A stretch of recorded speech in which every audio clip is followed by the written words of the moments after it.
See when reflection का क्या मतलब है?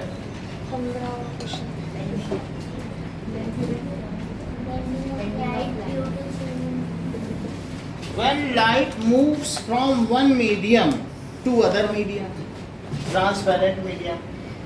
When light moves from one medium to other transparent medium.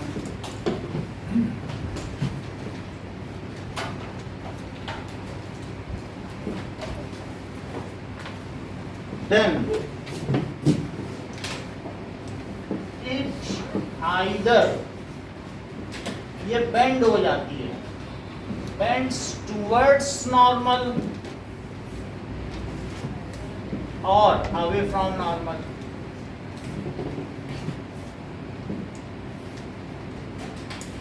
This is called reflection of light.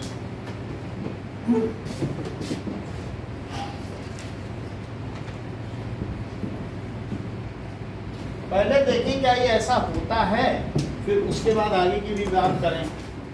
मान लीजिए आपके पास एक कोई ट्रांसपेरेंट मीडियम है, तो उसमें वो मूव करे लाइट, तो क्या वो बेंड हो जाएगी? उस चीज को देखिए,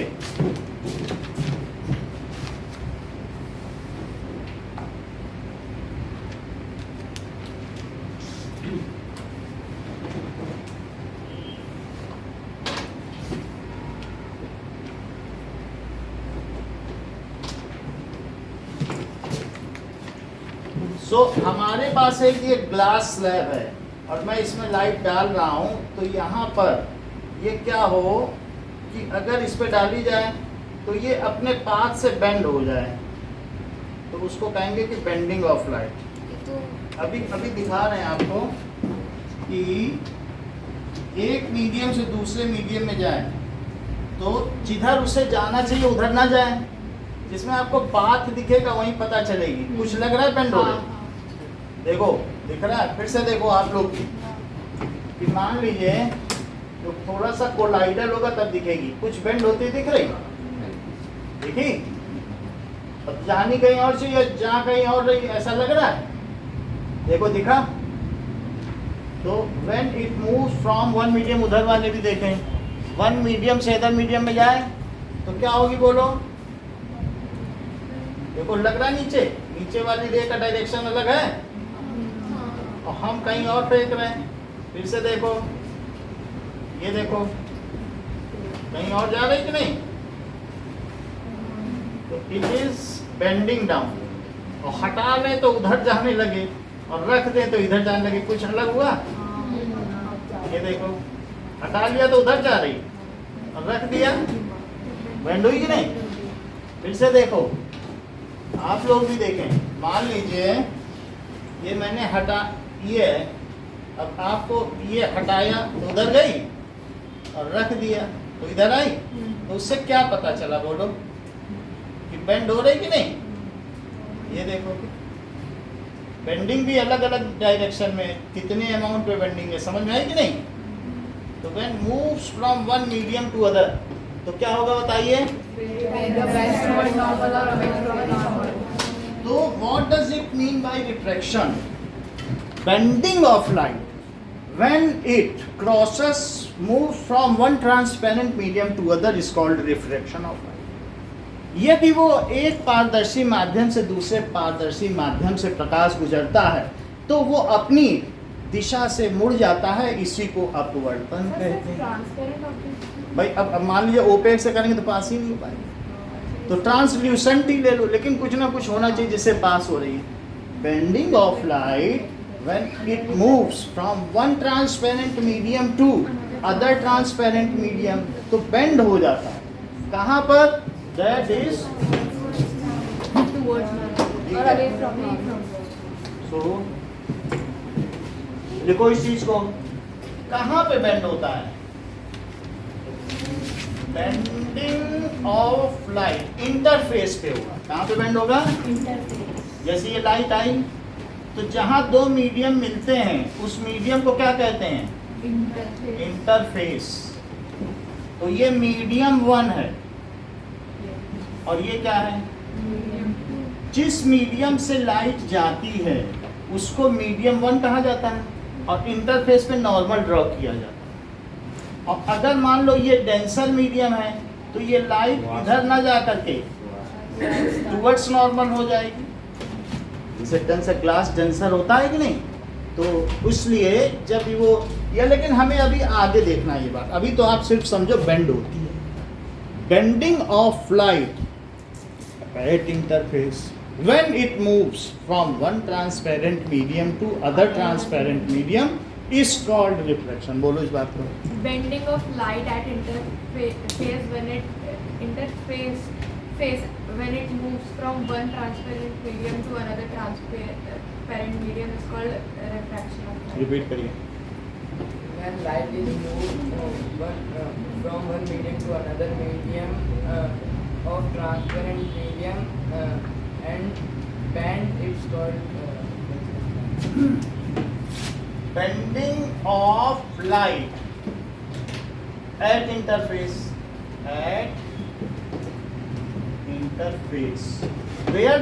where two mediums meet, उसे इंटरफेस कहते हैं। लाइट एट इंटरफेस while अगर मान लीजिए moving from one transparent medium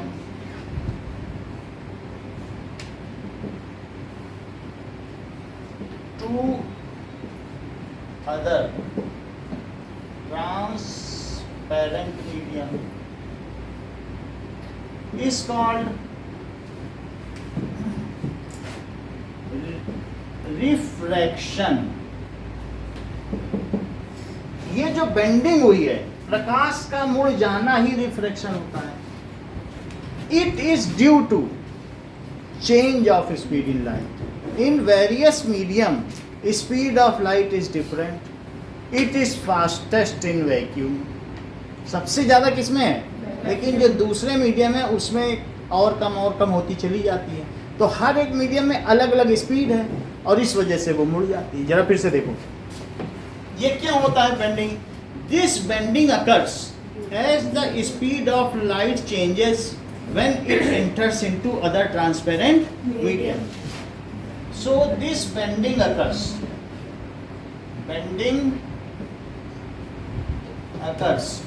due to as speed of light changes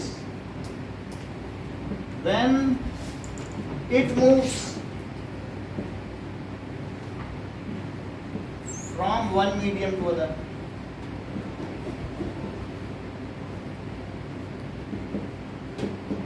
अब देखो, तो यहां पर जो फर्स्ट मीडियम है ये मान लीजिए ये एयर है और ये क्या है? ग्लास। तो यहाँ पर लाइट फास्टर मूव करती है। Light moves faster. यहाँ इसकी स्पीड 3 × 10⁸ मीटर पर सेकंड है स्पीड ऑफ लाइट, जिसको C से रिप्रेजेंट करते हैं। एयर हो या वैक्यूम हो तो उस स्पीड को किससे रिप्रेजेंट करते हैं? Speed of light in air को किससे रिप्रेजेंट करते हैं? C से। और दूसरा कुछ हो तो स्पीड ऑफ लाइट को Vm से कहेंगे। मीडियम, एयर को तो एक जनरल मीडियम माना ही जाता है, सब काम तो एयर में ही होता है। तो अभी ये ग्लास है तो हम इसे Vg कह दें। तो ये 2 × 10⁸ मीटर पर सेकंड है। The medium in which light moves slower या travels slower is called optically denser medium. Optics का मतलब लाइट समझते हो ना, तो क्योंकि ऑप्टिक नर्व्स हैं, आइस को ऑप्टिक कहा जाता है, तो ऐसे सब चीज़ आंखों से संबंधित होती है तो ऑप्टिका कहा जाता है कि नहीं। तो इस तरीके से ये मीडियम जहाँ लाइट धीमे चली उसे ऑप्टिकली डेंसर मीडियम कहा जाएगा। और जहां तेज छवि, देखो तेज है कि नहीं, तो वो ऑप्टिकली रेयरर मीडियम है। तो इस मीडियम का क्या नाम है, बोलो? Optically rarer medium. और इसे डेंसर मीडियम। ये बात होगी। देखो, what is optically denser medium?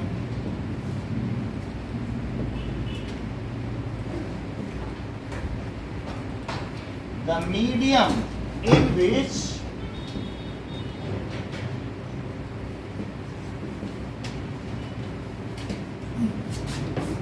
light moves slower is called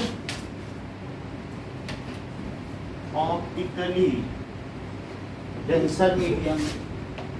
denser medium जैसे कि अब हमारे पास वेलोसिटी इन एयर दी है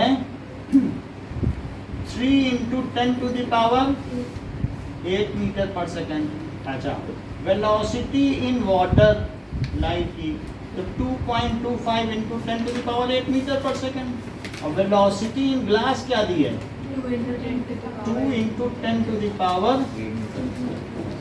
ठीक है। सो water is optically denser than air and glass is optically densest among all। water यहाँ क्या हुआ? water is optically denser than air। और glass कैसा हुआ? Glass is optically denser then air and water. वो दोनों से ही ज्यादा हुआ, क्योंकि वहां तो सबसे स्लो है ना। देखो, ग्लास में स्पीड सबसे कम। जितनी कम स्पीड हो तो घनी चीज में जाओगे, एक जंगल में तो धीरे धीरे चलोगे कि नहीं, और हवा में तीर तुम चीरते हुए निकल जाओ, तो डेंसर ज्यादा है कि नहीं। तो डेंसेस्ट कौन सा हुआ, बोलो? तो glass is optically denser then air and water. तो क्या कहा जाएगा? Glass is optically densest than। अब देखो, यानी कहने का मतलब है when light moves from optically rarer to optically denser medium then it bends towards normal। तो वो कहाँ मूव कर जाए, बेंड कर जाए? मान लो ये है नॉर्मल, इसको कहते हैं normal at the point of incidence at interface. कहाँ पर है? एट इंटरफेस, जहाँ दो माध्यम मिलते हैं, where the two mediums meet is called interface. एक एयर है और एक ग्लास। ये ग्लास है, ये कौन सा है? और जहाँ ये दोनों मिल रहे हैं उसको इंटरफेस कहते हैं। जैसे मान लो ये हमारे पास ग्लास था और ऊपर एयर था, तो बेंडिंग हो गई। अब हम क्या लिखें? When light moves from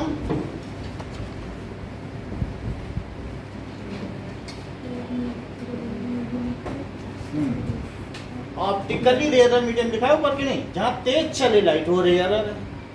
from optically rare medium to denser medium, तो क्या होगा? इट बेंड्स टुवर्ड्स, ये किधर मूव कर जाएगी? नॉर्मल। ये नॉर्मल को बेंड कर जाएगी। इतना नोट करें।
ये देखो ये रे आ रही है और ये जा रही है, तो जरा देखो कि क्या ये वही रे है? इधर से देखो साइड से वही रे लग रही, अच्छा आपको भी वही रे लग रही, और हटा लिया तो बोलो बेंड हुई कि नहीं? बेंड हो गई, फिर खुल गई, जब ग्लास से निकली तो खुल गई और ग्लास की तरफ गई तो बेंड हुई कि नहीं? देखो आप इसको पेन से मिला भी लो तो आपको और क्लियर लगेगा, बेंड हो रही कि नहीं?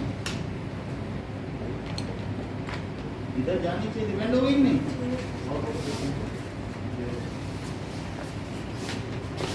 क्या ये वही रहे हैं?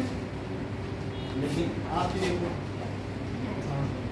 अब देखो दबी कि नहीं अंदर, बाहर गई तो खुल गई, इधर ही ना जाती, इधर नहीं जा रही ना ये, इसको यहाँ जाना चाहिए, वहाँ भी नहीं गई तो अंदर दबती है। फिर से देखिए आप, मैंने रख दिया, आपको वही दे रख रही, अंदर देखो यहाँ ना जाके दब गई तो यहाँ जाना चाहिए था कि नहीं? जब बाहर गई तो यहाँ ना जाके खुल गई, बाहर जब यहाँ से जब ये रेयर से डेंसर में गई तो दबी, और डेंसर से रेयर में गई तो खुली।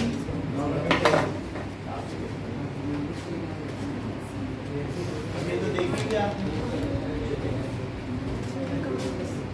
सेम है, एक ही रेयर गई, लेकिन जब हटाया ये इसकी डायरेक्शन उससे दब गई, फिर बाहर निकली जब ग्लास से, इसमें तो खुल गई कि नहीं? ये देखो लाइट है,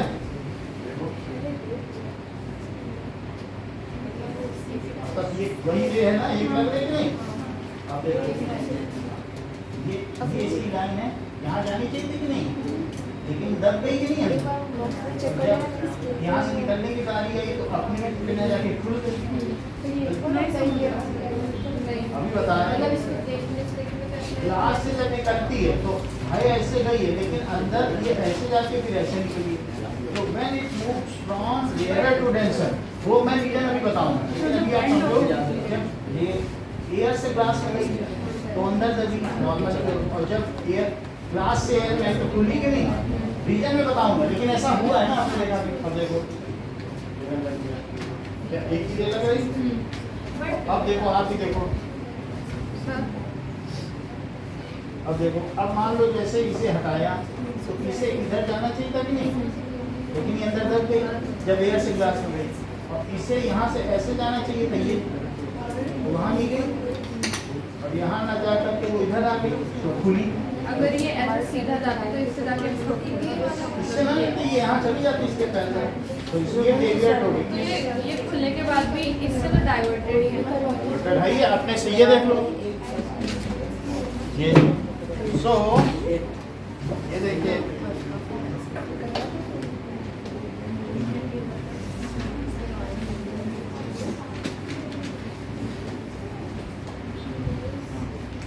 ये देखो, इस चीज को कहते हैं लेटरल डिस्प्लेसमेंट, इसको इधर जाना चाहिए था, लेकिन ये अपने पाथ से भी हट गई, तो ये जो डिस्टेंस है परपेंडिकुलर डिस्टेंस, इसको क्या कहेंगे? Lateral displacement. पार्श्वीय विस्थापन, इसे इधर जाना चाहिए था कि नहीं, लेकिन दब करके फिर खुली तो अपने पास से ही हट गई, तो ये डिस्टेंस क्या कहलाएगी, लेटरल डिस्प्लेसमेंट। समझ में आएगा आपको, ये पैरेलल होंगे दोनों, लेकिन वो दूर हट गई, एविएटेड हो, ये देखो यहाँ ना जाके यहाँ गई, तो इस चीज को क्या कहेंगे, लेटरल डिस्प्लेसमेंट। अब देखो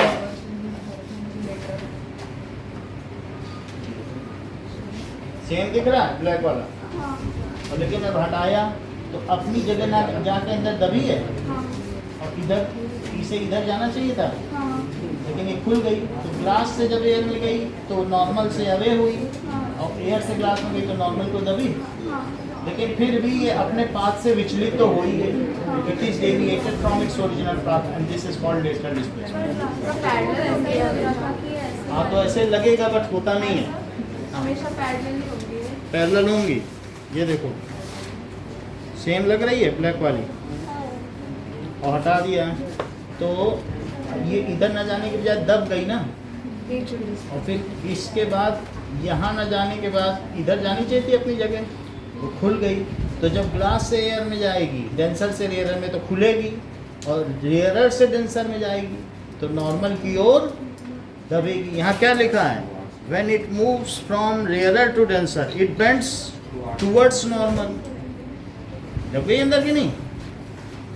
अब अगला क्या लिखूंगा, when it moves from denser to rarer it moves, तो अगर ये ग्लास से हवा में जाती तो क्या अपने पास से अलग हो जाती, तो देख लें।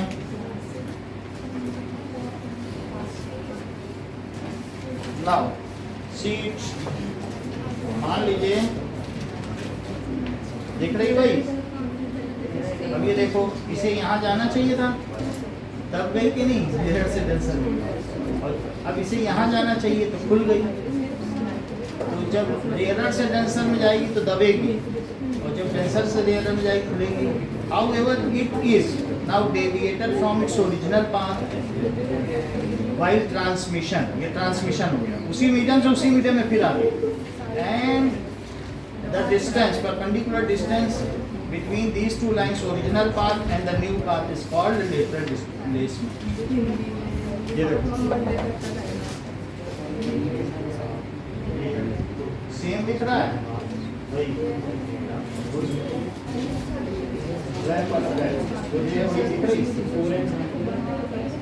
तो लेकिन ये अपने पास से जब इस मीडियम में गई तब गई,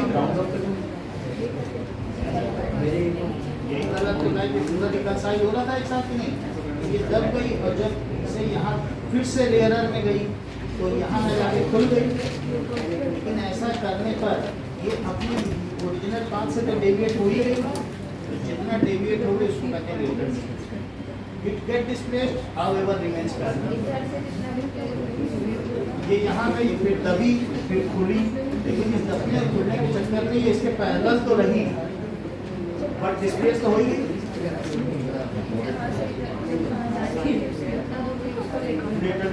परपेंडिकुलर, ये देखो एक लग रही है, लेकिन जब ये रेयर से डेंसर में गई तो दब गई, और जब डेंसर से रेयर में तो फिर ये इधर न जा सके खुल गई, तो इस चीज को क्या कहेंगे, बात में करें, बात में करिए। So that is when it moves from optically rare to denser medium it moves towards normal. When it moves from denser to rarer medium, it moves away from normal. However, it is displaced from its original path. The perpendicular distance between the original ray and the new path, original path है या incident ray path and the transmitted path is called lateral displacement. बात इतने समझ आ गई। अब देखो चार छह लोगों को हमने बताया ना, इनसे पूछते हैं लेटरल डिस्प्लेसमेंट डिफाइन करो। मतलब मैं ये देख रहा हूँ कि सुन भी रहे कि नहीं, कि ये अपनी ही थ्योरी बता रहे हैं कि हम तुमको ज़्यादा बताते हैं। हाँ बताओ, देखो कह रहे हैं टू लेंस, अब आप लोग तब तक कंटिन्यू करो, लेंस भी बोल रहे हैं, कह रहे हैं हम तो लेंस बोल रहे हैं। ये चीज़ होती है कि क्यों दो नंबर लोग लाते हैं, उसका मैं सीक्रेट बता रहा हूँ, वहाँ टाइम पास करने बैठे हैं। ये नहीं कि जो यहाँ मैं बता रहा हूँ एंटिसिपेट कर लेते हैं, वो वहाँ लेंस भी देख लिए।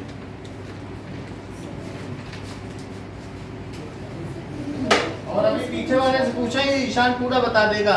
That is the perpendicular distance between the incident ray and the transmitted रे इज कॉल्ड लेटरल डिस्प्लेसमेंट। ये ना हिंदी में बता पाए ना इंग्लिश में।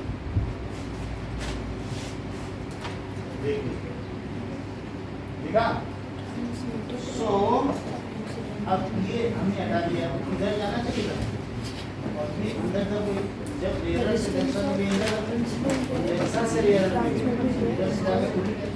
लेकिन क्या ऐसे दबने और खुलने में वो अपने पास से डिस्प्लेस हो गए ना, तभी अपनी खुली तो वहाँ तो नहीं रहेगी।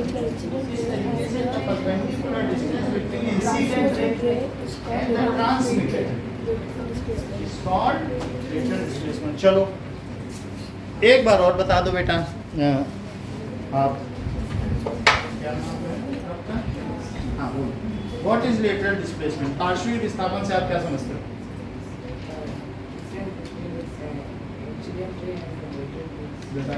हाँ बोलो।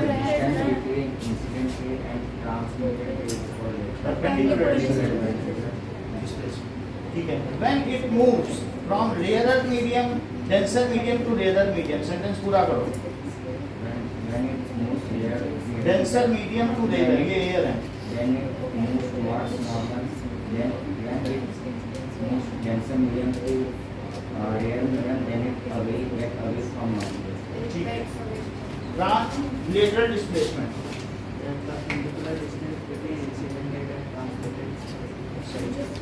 ओके, लेटरल डिस्प्लेसमेंट बोलो।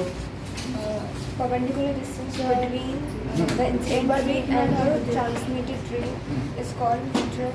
लो इसको लो, अब देखो ध्यान से रखना, ये गिरना नहीं चाहिए बस।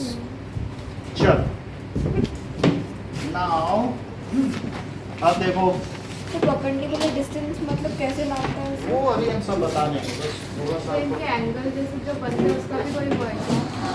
अभी सब बताया जाएगा। देखो यहाँ तक सब कुछ बताया जाएगा। आपको रिफ्लेक्शन समझ में आया है? ला अब आगे की बात देखो। सिर्फ अभी तक आपको इतना समझना है, bending of ray when it moves from one medium to other, इतना कंफर्म हो गया, इसमें तो कोई डाउट नहीं है। देखो वो डिफाइन ही आएगा मुझे। डिफाइन छोड़ो, डिफाइन अभी हमने कराया ही नहीं, हमने सोचो पढ़ाया ही नहीं, ये सब अभी टाइम पास हो रहा है। अभी तो असली चीज बाकी है, तब तुम्हें डेफिनेशन भी आ जाएगी। देखो ओके, नाउ सी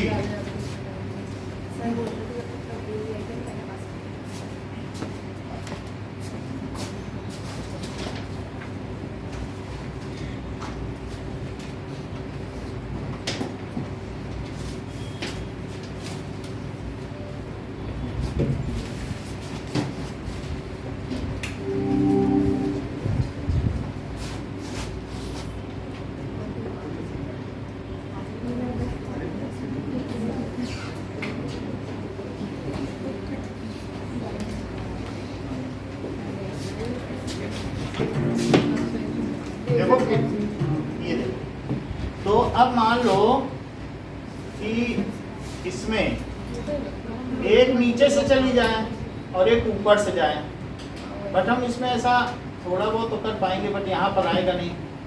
वो कैसे करें फिर भी देखते हैं, रुको जरा। सर बीच वाली बंद कर दो, थर्ड सर टेबल पे रख के लो।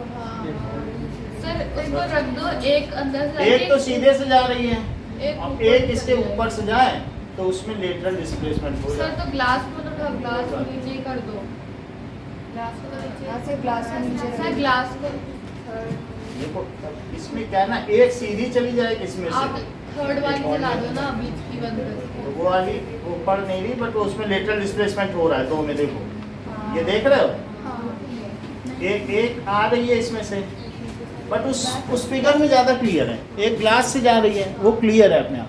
मतलब ऐसा किया जाए कि एक नीचे नीचे निकल जाए और एक ऊपर ऊपर निकल जाए, एक ग्लास के बीच में एक ऊपर से, एक नीचे नीचे निकल जाए। नीचे उसमें गुटके लगा रखे हैं। और वो ग्लास से अगर एक ऊपर से हाँ? ग्लास से तो निकल रहे हैं। तो एक ऊपर से ग्लास से एक ग्लास नीचे वाली ग्लास पेपर पे हो सकता है, पेपर में अगर हम इसको किसी चीज में लगाएं तो एक नीचे से निकल जाएगा, इसके अंदर से निकाल लें, है ना, नहीं, लेकिन एक- इतने की जरूरत नहीं है। ऐसा नहीं कर सकते, एक उसके अंदर से निकाल और एक उसके ऊपर से निकाल दो। हाँ, इसमें ऊपर से निकाल। हाँ, तो ये बीम अलग है, ये सस्ती वाली है, ये 300 वाली है, ये 2000 वाली है, तो दोनों में फर्क है ना। अब उसकी दो हमारे पास होती 2000 वाली की, तब तो हम कर पाते हैं। वो जैसे उसमें ग्रुप किया ना, और थोड़ा सिस्टम बनाना भी पड़ेगा, 4 गुटके भी लेने पड़ेंगे, सिंपली हाथ से पकड़ने से नहीं होगा। बट आपको समझ में आ गया ना कि किस तरीके से लेटरल डिस्प्लेसमेंट। अब अगला देखो, बेंडिंग भी आपने क्लियरली देख ली। Next point is C, that is एक और चीज, when light moves from denser to rarer. एक और चीज देखो, इसको क्या लिखेंगे, ये आपके बुक में बना हुआ है, तो इसको कहते हैं refraction through rectangular glass slab. इसको क्या कहते हैं, रिफ्रैक्शन। ऐसा बुक में फिगर बना है, थ्रू रेक्टेंगुलर ग्लास स्लैब। तो रेक्टेंगुलर ग्लास स्लैब में अगर एक रे आ रही है तो यहाँ पर आने वाली रे में हमें कैसा फिगर बनाना चाहिए, ये। तो इसको दबा दो और फिर ऐसे करो।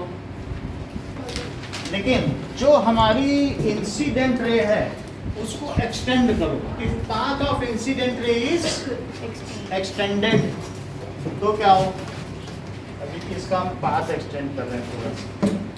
तो ये इंसिडेंट रे है, ये इंसिडेंट रे है, तो एक ये है, और इसके बाद इसको मिला दें, और फिर यहाँ पर क्या होगा, वो खुल जाएगी। देखो, तुमको ये बिल्कुल अच्छे से लग रहा होगा कि ये दूर जा रही है कि नहीं। तो ये और ये वाली रे, इसको आगे बढ़ाओ, इसको आगे बढ़ाओ, इसको पूरा बोल्ड नहीं करना है, ये बिल्कुल डॉटेड रहेगी। ये सही है। और ये क्या है, ये ओरिजिनल रे है क्या। इससे क्या पता चला, इनके बीच की जो ये डिस्टेंस है, जो कि परपेंडिकुलर डिस्टेंस है, उसे क्या कहेंगे, लेटरल डिस्प्लेसमेंट। अच्छा, ये फर्स्ट मीडियम है, ये सेकंड मीडियम, और ये क्या है, वो सही फर्स्ट है, मीडियम, क्योंकि फिर उसी में आ गए।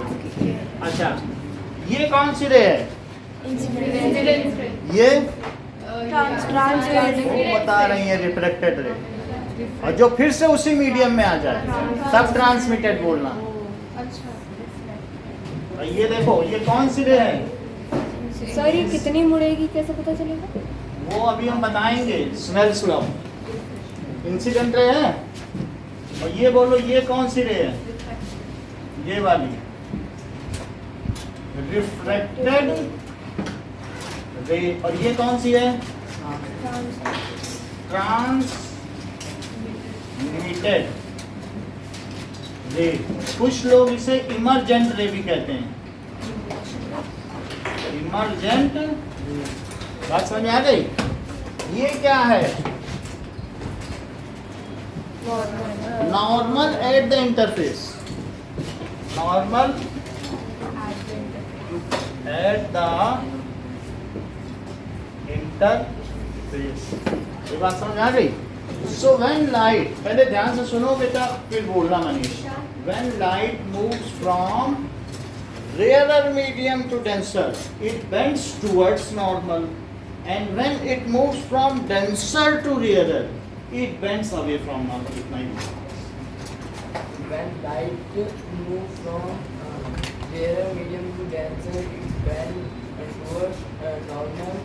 When light moves denser medium to rarer, it away from the normal. अच्छी बात बोली, पहले इतना लिखें, ये बात अच्छी बोली।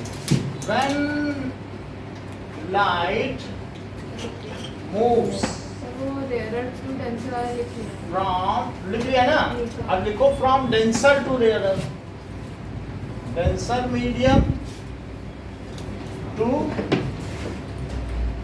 rarer medium, it moves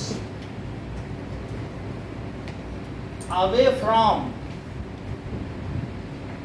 normal. इतनी बात हो गई। व्हेन लाइट, मान लीजिए कि ये ग्लास है और इस ग्लास में ये इतना इसका मोटा पेंदा है, बहुत मोटा पेंदा है, और उसमें पानी भी भरा है। नीचे लाइट सबसे ज़्यादा। ये समझो ग्लास है, तो ग्लास हो गया, और ग्लास में ये पूरा ग्लास ही है। अब जरा देखो, यहाँ से लाइट आई, तो अब यहाँ से अगर मान लीजिए लाइट आ रही है तो कुछ चीजें बताइए। ये लाइट आई तो ये यहाँ तो नहीं जाएगी। कोई मुझे बताएगा, ध्रुवांशी मुझे बताइए कि ये ज्यादा डेंसर है कि ग्लास ग्लास कि वाटर? ग्लास। क्योंकि ये कहीं हमने लिख दी तीनों वेलोसिटी, तो इसमें थोड़ा मुड़ेगी और इससे ज्यादा डेंसर है, इसमें और मुड़ जाएगी। तो अब ये तो सब ग्लास ही ग्लास है, तो ये पूरा एक ही लग रहा है कि नहीं आपको? ग्लास ही तो है, इतना मोटा ग्लास। तो ये कितना मुड़ी? नॉर्मल की ओर थोड़ा मुड़ गई, और ये देखो ये मुड़ गई, और फिर अब क्या होगी? और मुड़ जाएगी, और मुड़ जाएगी। मतलब पहले एयर है, वाटर है, फिर ग्लास है। देख लो, ये एयर है और ये वाटर, ये ग्लास है। अच्छा, जो पहले वाली रे वो कहाँ जा रही है? ग्लास। ये इसका पाथ है, ओरिजिनल पाथ, इसे ऐसा जाना चाहिए था, और लेकिन जब ये इससे निकलेगी तो ऐसा जाएगी। अच्छा, अब देखो, अब हम आपको दो डेफिनेशन बताते हैं। एक reflected ray, when light moves from one medium to other, ठीक है, then it is called reflected. एक से दूसरे में जाएगी तो उसे क्या कहेंगे? Reflected ray. When light moves through a pair of medium and then comes back to its original medium, then it is called transmitter. समझ में आ गई दोनों बात? तो ट्रांसमिटेड रे को आप बताएं रोमिल। मतलब अगर जो लाइट है वो बहुत सारे माध्यमों से गुजरती है और पुनः अपने वास्तविक माध्यम में आ जाती है, तो उस प्रकार की किरण को आप क्या कहें? चलो, रिफ्लेक्ट, सबसे पहले लिखो रिफ्लेक्टेड रे क्या है? Reflected ray. Arpita, what does it mean by reflected ray? Sir, light, when light moves from one medium to another medium, Then it is called then it is called reflected ray.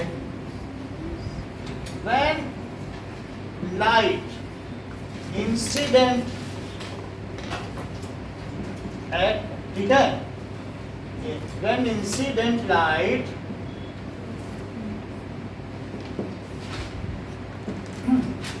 moves from one medium to other,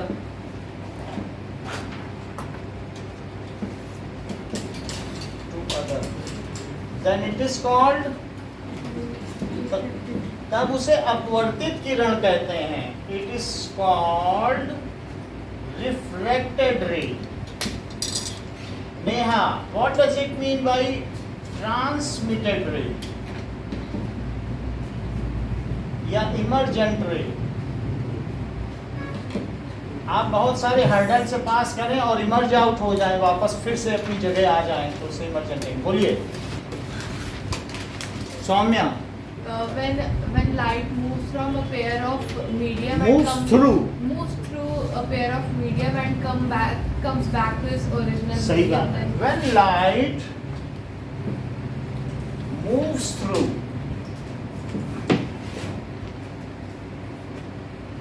a pair of medium and comes back, और फिर वापस आ जाए, to comes back to its original medium, is called transmitted ray.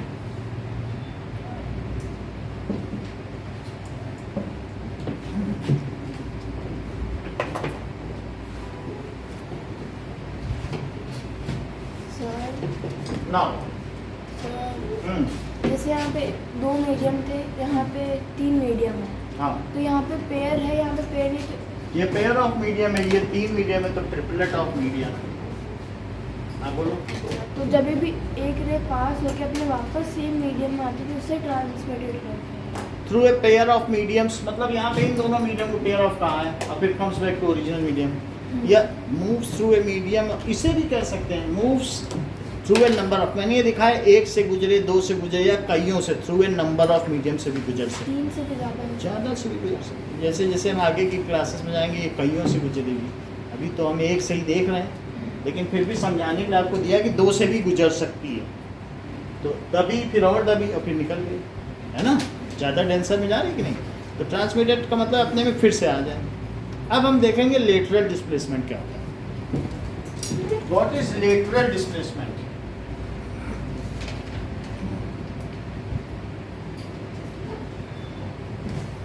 So the perpendicular distance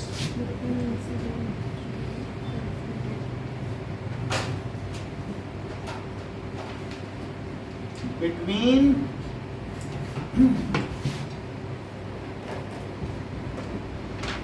incident ray and transmitted ray या emergent ray, ये emergent है और ये कौन सी है?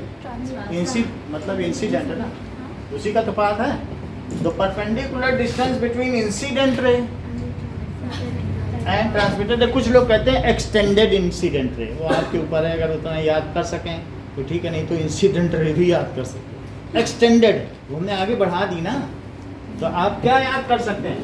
सिर्फ इंसिडेंट। वो भी सही है, क्योंकि आपको एक्सटेंडेड कुछ बुकों में मिलेगा, ज़्यादातर में इंसिडेंट रे ही मिलेगा, ठीक है। तो ये एक्सटेंड कर दिया ना, एंड ट्रांसमिटेड रे is called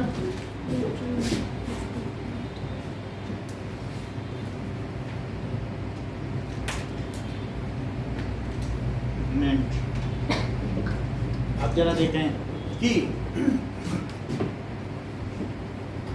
mass density, what is the difference between mass density and optical density? Question पूछा है।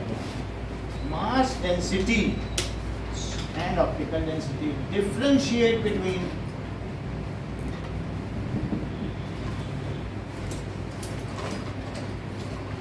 mass density and optical density। mass density का क्या मतलब है? mass contained per unit volume, जैसे kg पर मीटर क्यूब, डेंसिटी तो समझते हो ना, तो मास डेंसिटी को सिंपली डेंसिटी भी कहते हैं। अभी तक हम लोग उसे डेंसिटी ही बोलते आए क्लास 9th में, या इसे सिर्फ क्या कहते हैं? डेंसिटी। तो ये क्या होता है? ठीक है, इसको कहते हैं कि mass contained per unit volume is called mass density, is called mass density। मतलब डेंसिटी मास डेंसिटी है। डेंसिटी मास डेंसिटी है, यानी मास डेंसिटी का फार्मूला क्या है? It is equals to mass of substance upon volume in KG, ऐसा होता है कि नहीं? वॉल्यूम ऑफ सब्सटेंस, जैसे मान लो ये सौम्या ही बताएंगे और कौन बताएंगे। ये देखो, ये 2 मीटर इसकी साइड है, सही है, और ये वाटर है। बताओ इसमें कितना वाटर होगा, कितने किलो वाटर होगा? साक्षी भी बता सकते हैं, लेकिन पहले इन्हीं से पूछो।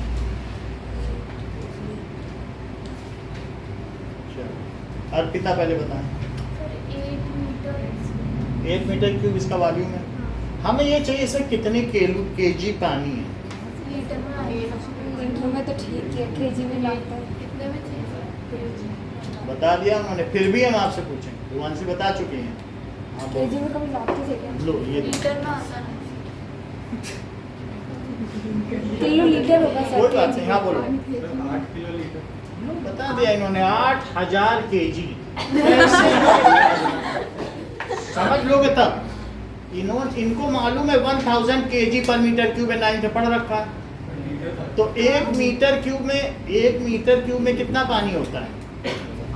1 मीटर क्यूब इतनी 1 पानी की लीटर। टंकी होती है कि नहीं तुम्हारे यहाँ? 1000 किलो पानी होता है। 1 लीटर की पानी की बोतल 1 kg होती है। अभी दिव्यांगी ने खुद ही बताया, कहते हैं 1 लीटर की बोतल हम रेल की खरीदते हैं, वो 1 किलो की होती है। कैसे इनको पता है? ट्रेन में यात्रा की होगी, ऐसे तो नहीं जानती है। या कभी बोतल भी ली होगी पानी, हाथ में पकड़ के देखी होगी। कहती जो 1 लीटर है वही उसका वजन 1 kg। 1 लीटर तो उसने स्पेस घेरा। अच्छा, तो ये पानी का क्या हुआ बताओ? तो अब मैं यहाँ पर अगर मुझे मास डेंसिटी पूछी जाए तो कितनी होती बताओ? 8000 kg है, और कितने इस वॉल्यूम है इसका? 8 मीटर क्यूब। तो ये कितना हो जाएगा? 1000 kg पर मीटर क्यूब। 9 पे खूब पड़ा है। इसकी डेंसिटी देख रखी है, इसके अलावा 19600 गोल्ड की देख रखी है, सब देख रखी है।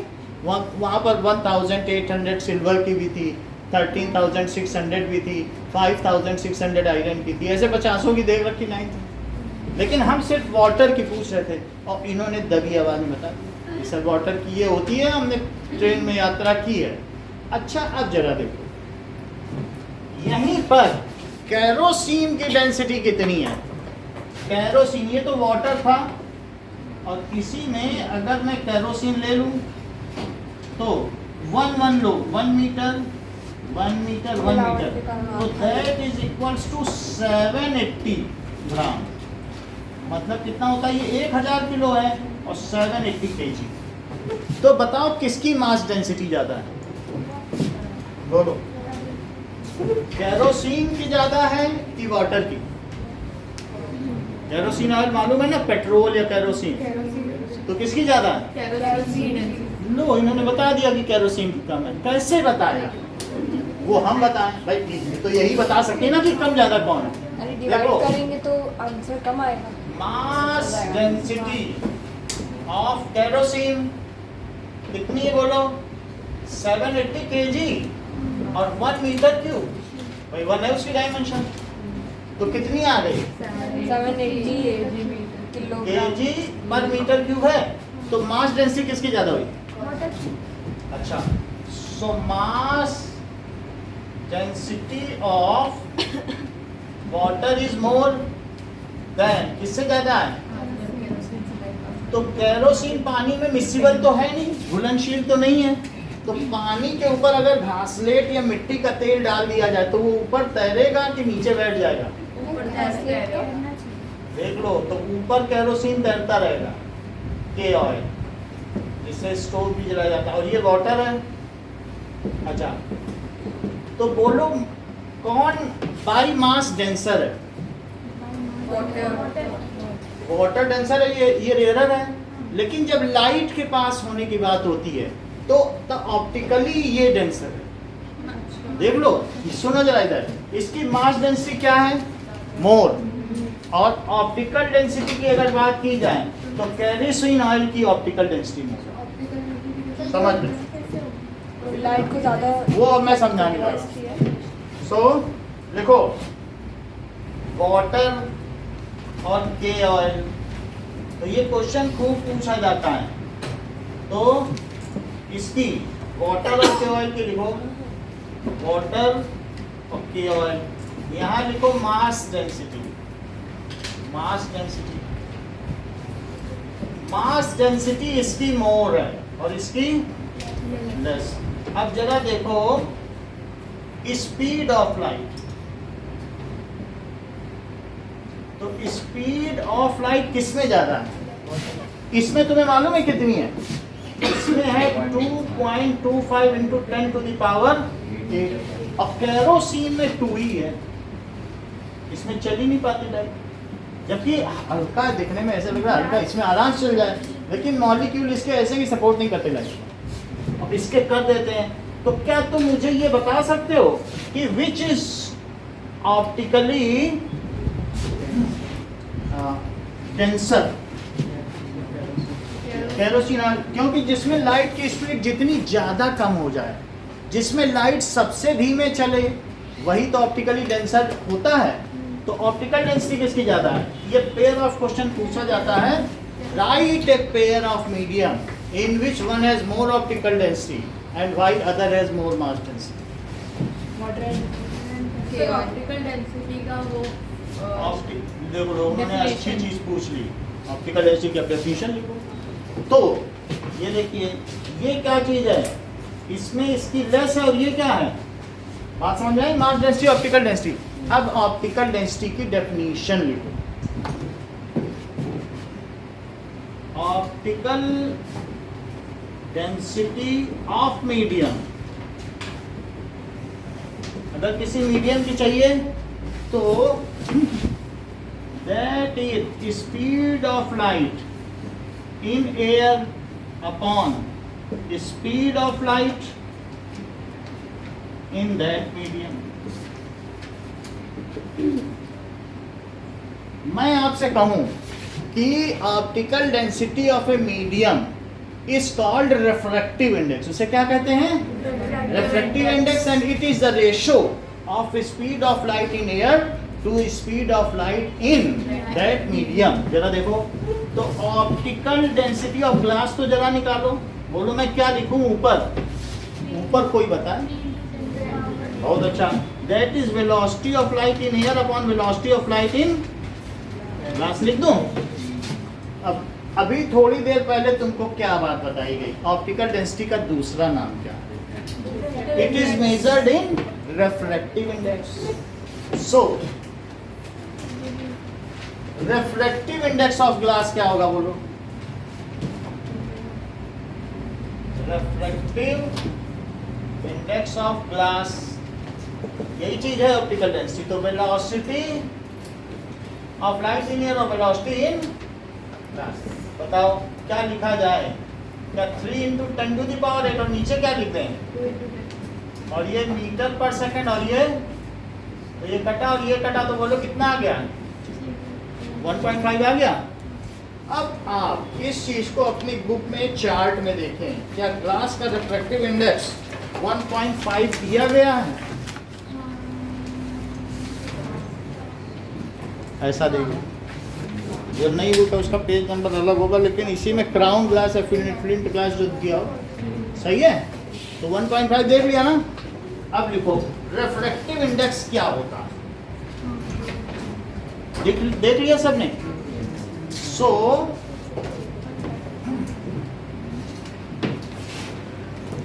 देखो इस बात को, refractive index is used to, ये किस चीज को करने के लिए आता है? Used to compare optical density. If refractive index is more then optical density is more. जरा सोचो, अगर ये और कम होती चली जाए, लाइट दूसरे मीडियम में धीमे धीमे चले, तो क्या वहाँ उसकी ऑप्टिकल डेंसिटी और बढ़ती नहीं चली जाएगी? जितना डिनोमिनेटर छोटा होता चला जाएगा उतना ही ये ग्रो कर जाएगा। भाई डिनोमिनेटर छोटा तो कोशेंट बड़ा, ये चीज छोटी हो जाए। स्पीड ग्लास में कम, और मान लो डायमंड है तो और कम है, इसकी भी और आधी है। सबसे ज़्यादा रिफ्रैक्टिव इंडेक्स डायमंड का है 2.42, जरा देख लो उसी पेज। सबसे धीमे किसमें चलती है? इसीलिए तो डायमंड करोड़ों का मिलता है, और धीमे न चले तो बिना मोल मिले। उसकी कीमत क्यों ज़्यादा है वो हम आगे देख लेंगे, लेकिन इतना जरूर समझ लेना कि उसमें लाइट धीमे चलती है, इसीलिए वो सबसे कीमती है। क्यों है वो हम आगे देखेंगे। अब सुनो जरा, if refractive index is the measure of optical density, किसका मेजर है? Optical density. समझो ऑप्टिकल डेंसिटी की क्या डेफिनेशन है? It is the ratio of speed of light in air to speed of light in that medium.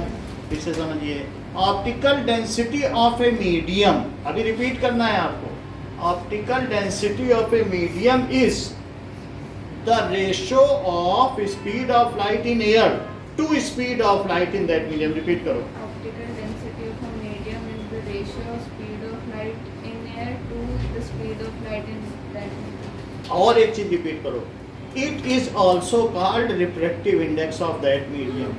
It is also called refractive index of band. अब इसको लिख लें, फिर आप अपना प्रश्न करिए। पहले इतना लिख तो लें। सर फिर से अगर समझ- ऑप्टिकल डेंसिटी ज़्यादा है मतलब light अगर easily pass ऑप्टिकल डेंसिटी ज्यादा है, then that medium is optically denser. हाँ सब मैं ये कह रही थी कि तब उस मीडियम से इजीली पास करेगा या फिर डिफिकल्ट होगा? वो देखो, ये अभी हम नहीं बता सकते। ये दो लाइन जो साक्षी ने बोली लिख लें, फिर सब बता देंगे। फिर हम वाटर की भी निकाल लेंगे और फिर किसकी निकाल लेंगे, ग्लास की। दो लाइन लिख लें, फिर हम वापस आते हैं। क्या लिख लें जो बोला अभी इन्होंने, क्या बोला? Optical density of a medium, optical density of a medium, ठीक है, इज ऑल्सो कॉल्ड, उसे क्या कहते हैं?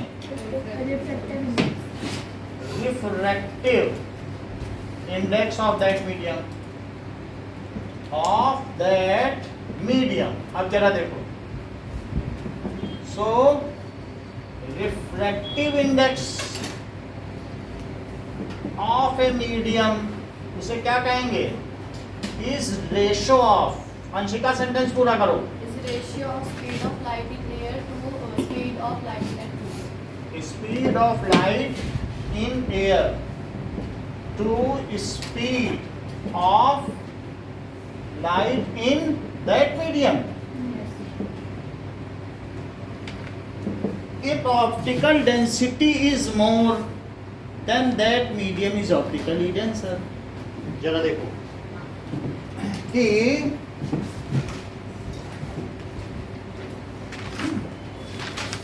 सबसे पहले हम निकालेंगे रिफ्रैक्टिव इंडेक्स ऑफ ग्लास। निकालो, ये निकाल चुके हैं, चलो कोई बात नहीं। अब वेलोसिटी इन ग्लास कर दें तो बोलो कितना आया? और यहाँ क्या लिखे? 2 × 10⁸ मीटर पर सेकंड। इसको कट करो, इसको कट करो, 1.5 आया। अब रिफ्रैक्टिव इंडेक्स ऑफ वाटर निकालो। क्या आपको वाटर में स्पीड पता है लाइट की? हाँ, 2.25 into 10 to the power 8 meter per second. तो इसको लिखो 3 × 10⁸ और 2.25 × 10⁸ मीटर पर सेकंड। ये कट गया, ये कट गया, ये कट गया, ये कट गया। क्या मैं इसे 300/225 लिखूं? अच्छा, अब इसको 2 से काटो, क्या ये कितने बार कटेगा? 9 टाइम्स कटेगा। 225 ना, कोई 2 से जाएगा भी क्या? 25 से, हाँ, 5. और 25 से करो 20, और ये कितना आया? 12। देखो 25 और फिर 50 बचा कि नहीं? हाँ, अच्छा, अब इन दोनों को किससे काटोगे? 3 3, तो 4/3 आया। क्या इसे 1.33 कहोगे? हाँ. अब जरा अपने उसी टेबल में देखो, तालिका में क्या ये वाटर का अपवर्तनांक 1.33 है। बोलो, बात समझ में आई? अब एक और चीज देखो, whose refractive index is more, its optical density is more। बोलो, थोड़ा थोड़ा समझ आया? यानी वो ज्यादा, उसका जो है ऑप्टिकल डेंसिटी, प्रकाशिक घनत्व उसका अधिक होगा और उसमें नॉर्मल की ओर रे और अधिक मुड़ेगी। बोलो, बात समझ में आई? और जिसका क्या है, थोड़ा सा ही लाइट धीमी हो रही है, वो थोड़ी मुड़ी, और जिसमें डायमंड है तो ऐसे आने वाली को दबा देगा, दब जाओ अंदर की ओर, तुम डायमंड से गुजर रहे हो। समझ आई? देख लो, मान लो अगर ये है एक मीडियम, ये वाटर है, वाटर क्या? अच्छा देखो, थोड़ा तो तुम्हारी लाइट की स्पीड में चेंज हो रही है, ऐसे मुड़ जाओ।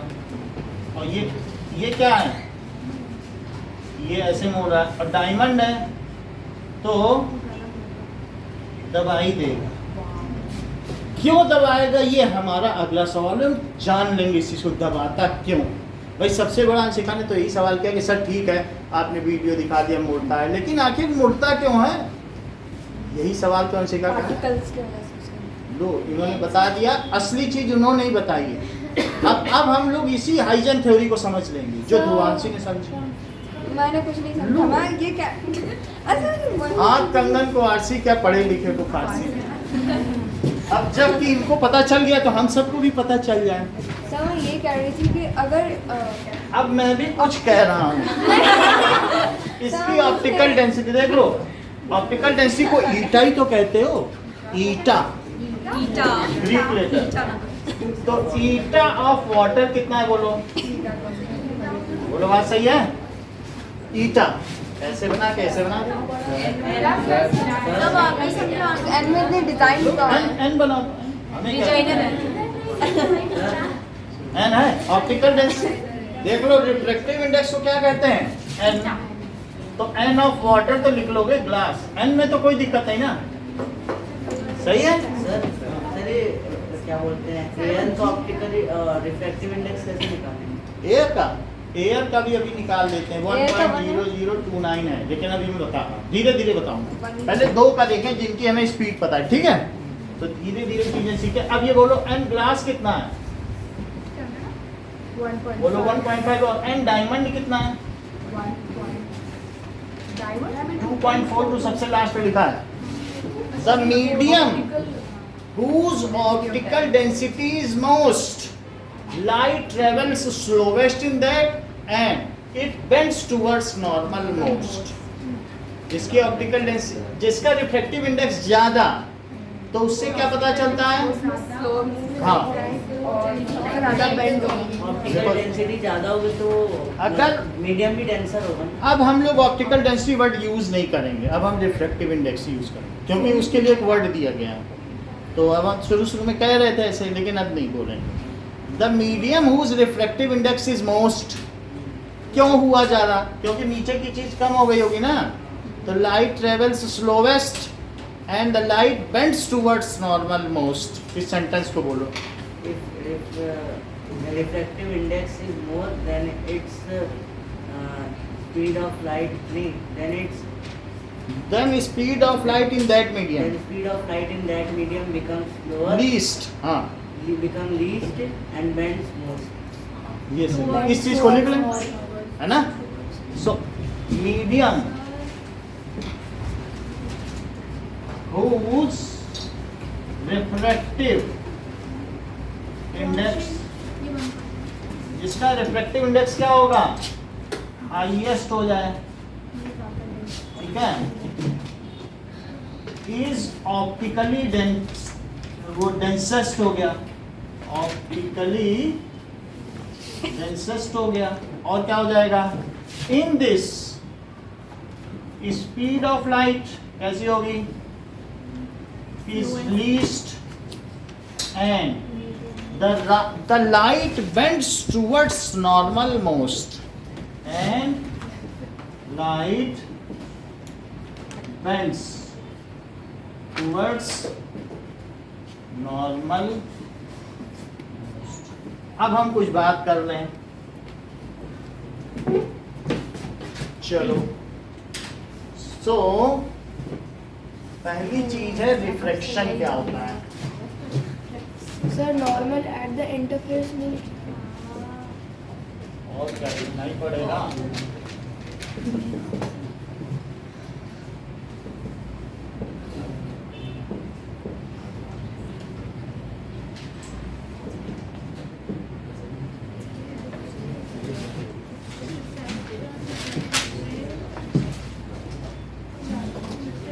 अब देखें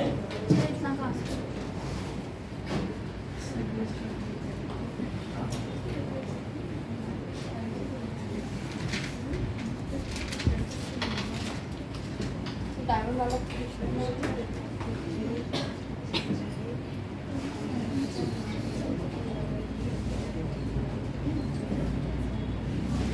सर वो नॉर्मल क्या है, बोलो। नॉर्मल क्या है, नॉर्मल मोस्ट है Most सबसे लाइट ना, फर्स्ट वाला वो रिफ्रैक्शन ऑफ लाइट। हाँ रिफ्लेक्शन ऑफ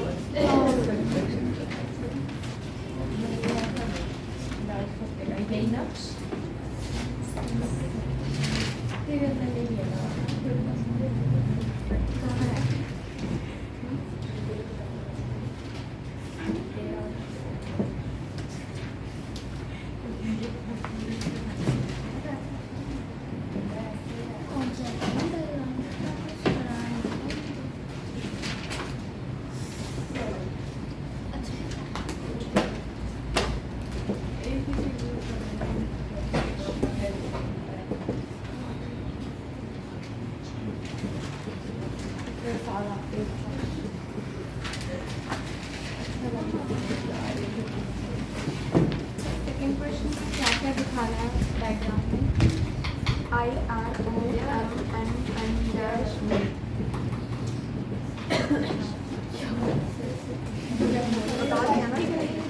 सर ने इस वे में नहीं पढ़ा है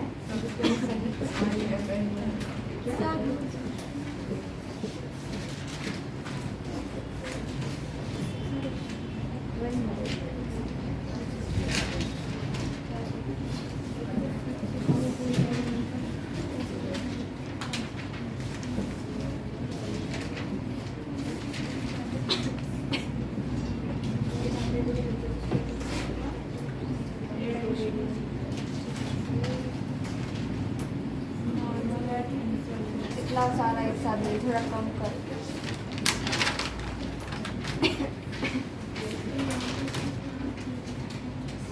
ऐसा लग रहा है आज ऐसे ही।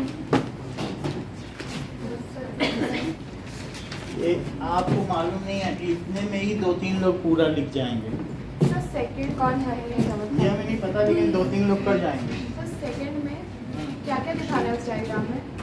किसमें? सेकंड में वो जो हम ग्राफ सेकंड में आपको रे डायग्राम बनाना है, ट्रू रेक्टेंगुलर, इंसिडेंट रे दिखानी होगी, रिफ्लेक्टेड रे, ट्रांसमिटेड रे, और उसमें लेबलिंग नहीं करनी होगी। अच्छा सिर्फ बनाना हाँ। अच्छा वही। सर फोर्थ वाले में कैसे करना है? फोर्थ वाले में बताना है ऑप्टिकली सेंसर मीडियम 1 है कि 2। आई मीन 2 है नहीं 1 है 1 है ये 2 फिगर है, एक ए है और ये B. One word with answer. हाँ, डेंसर कौन है?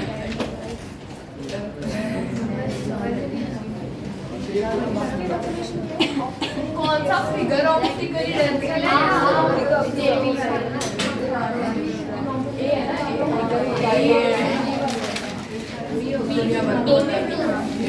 एन जी क्या है?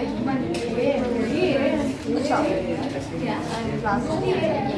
वही लिखना है। थोड़ा सा क्या वैक्यूम तो बनाना जाता है, थोड़ा फर्क हो जाता है क्योंकि ये थोड़े पार्टिकल हैं, वो कल बता देंगे।